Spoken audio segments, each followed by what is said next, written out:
Milí posluchači, nevím, kdo jsi a kde jsi, ani co prožíváš. Snad jsi mimo vlast, snad ve vlasti. Jedno však máme společné, mateřštinu.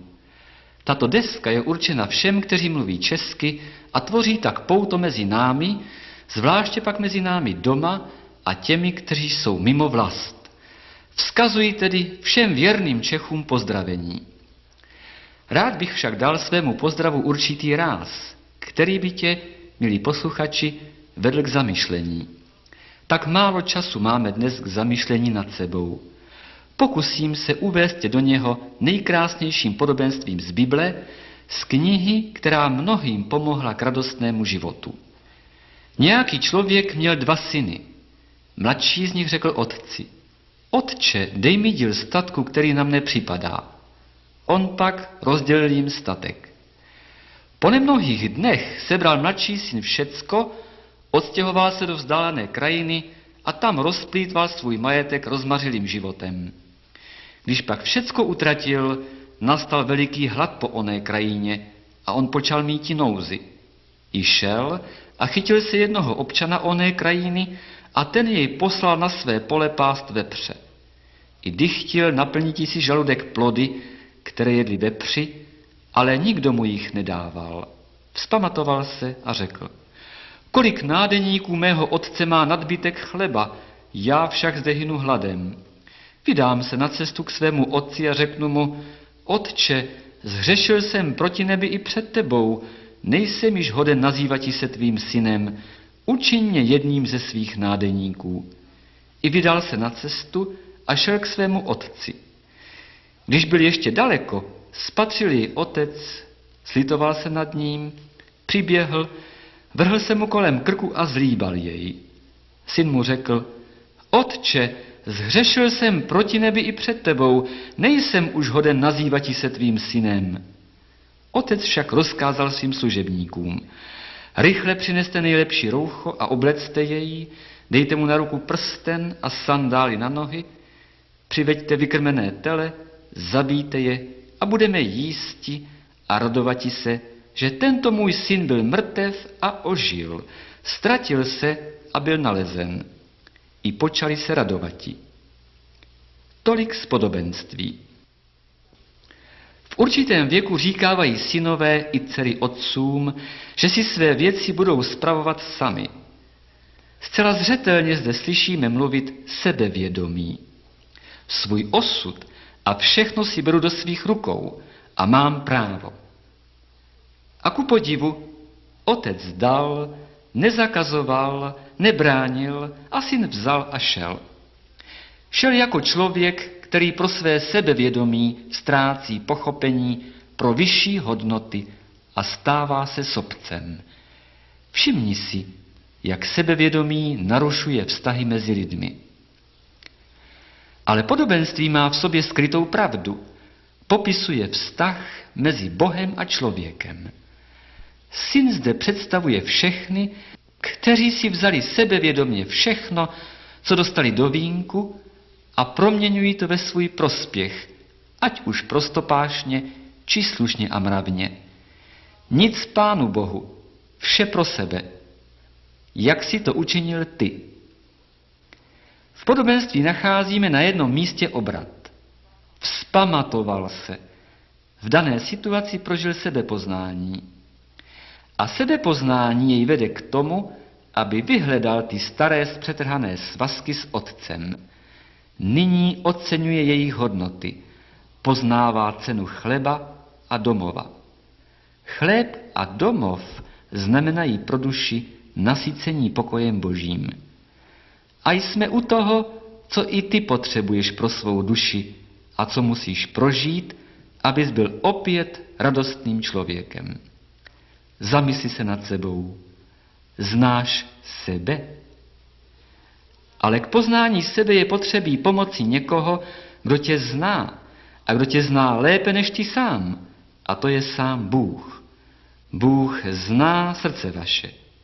Přijmi jeho pomoc, vrať se zpět. Čeká tě Bůh Otec, který umí odpouštět. Vždyť proto poslal na svět svého jediného syna, Pána Ježíše, abys v něm našel pokoj pro svou duši. Na něho vložil všechny tvé viny a on pro ně zemřel, aby ses opět mohl stát synem. Vrať se k Bohu, dostaneš zpět vše, co jsi ztratil. Nebude to jen návrat domů, ale návrat k Bohu Otci. A všimni si syna.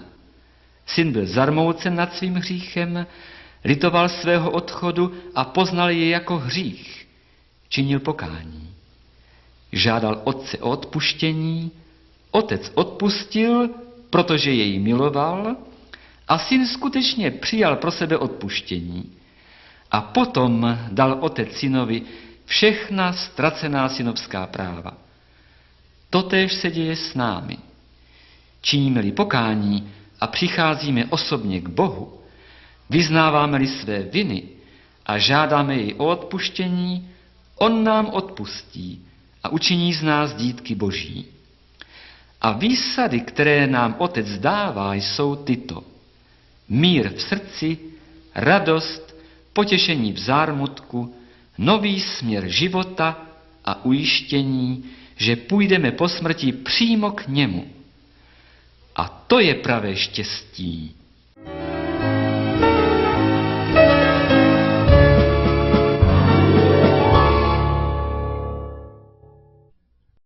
Otevřeme spolu slovo Boží, kde v 2. epištole Petrově v 1. kapitole v 10. verši čteme následující pokyn pro údy církve Kristovy. Protož raději, bratří, snažujte se povolání a vyvolení své upevňovati, nebo to činíce nepadnete nikdy. Jaká péče Boží! Nejenže učinil všechno proto, abychom se znovu zrodili, ale stará se o nás dál a říká nám, co máme činit jako lidé znovuzrození.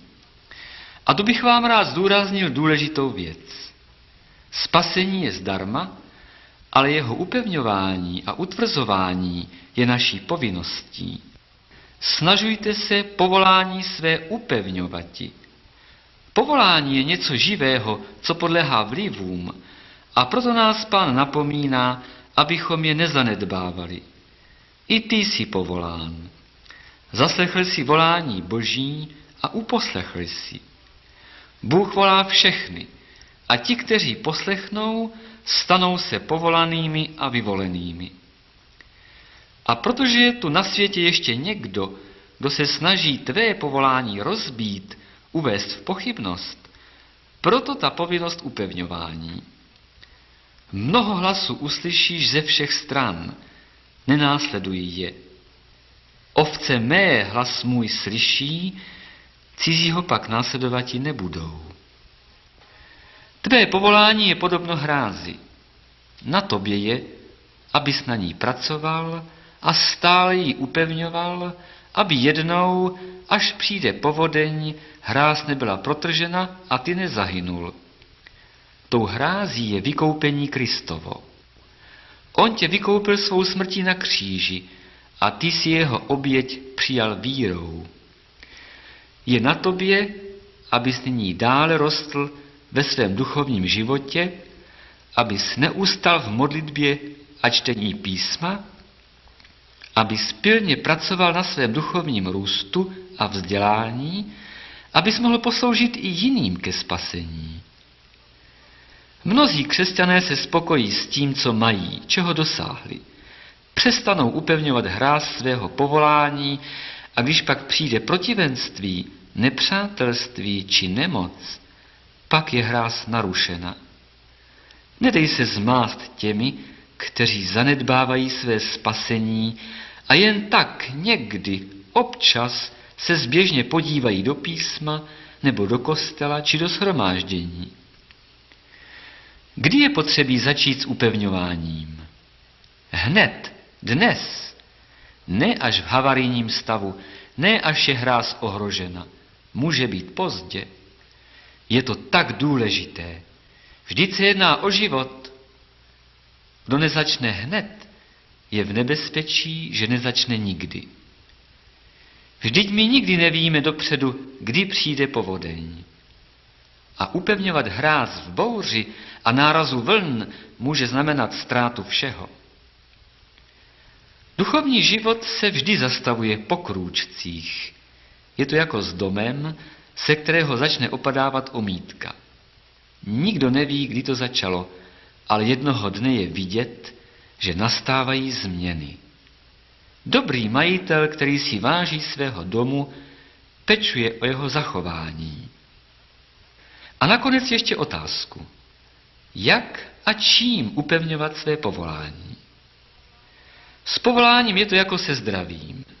I ono se utužuje zdravou životosprávou a k té patří i práce. Špatně bys posloužil svému tělu, svému zdraví a svým svalům, kdybys zůstal nehybně ležet na lůžku. Lenost neupevňuje zdraví. Nemocným, kteří se uzdravili, předepíše lékař rehabilitaci, to znamená znovu uvedení do pohybu. Existuje léčba prací a to je důležité poznání pro křesťana. Jen v službě se roste a sílí. A ještě něčím. V epištole k Židům v 13. kapitole v 9. verši čteme, že milostí upevňováno bývá srdce a ne pokrmy. Dnes se klade na světě velký důraz na pokrmy. Jedna část světa má hlad a druhá je přesycena. Nedej se zmást. Jakkoliv jsou pokrmy důležité k životu, nemůžeš upevňovat své duchovní povolání vysokou životní úrovní, nýbrž přijatou a znovu přijímanou, prožívanou milostí Kristovou. Nejen jednou přijatou, ale znovu přijímanou. Ona utvrzuje a upevňuje všelijak rozkymácené a rozhárané srdce, a tak nepadneš nikdy, v žádném prostředí, zaručeně obstojíš jako učedník Kristův vždy a všude. Pán s tebou.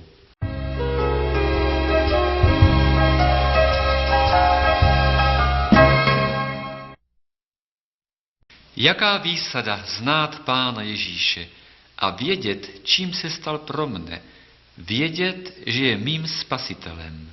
Ale nejen ty znáš jej, i on zná tebe, a to zcela osobně. A to je ještě větší milost. Že je tomu tak, to řekl on sám. Dříve, než jsem tě sformoval v životě, znal jsem tebe a dříve, než jsi vyšel ze života, posvětil jsem tebe. On zná slepení naše, v paměti má, že prach jsme.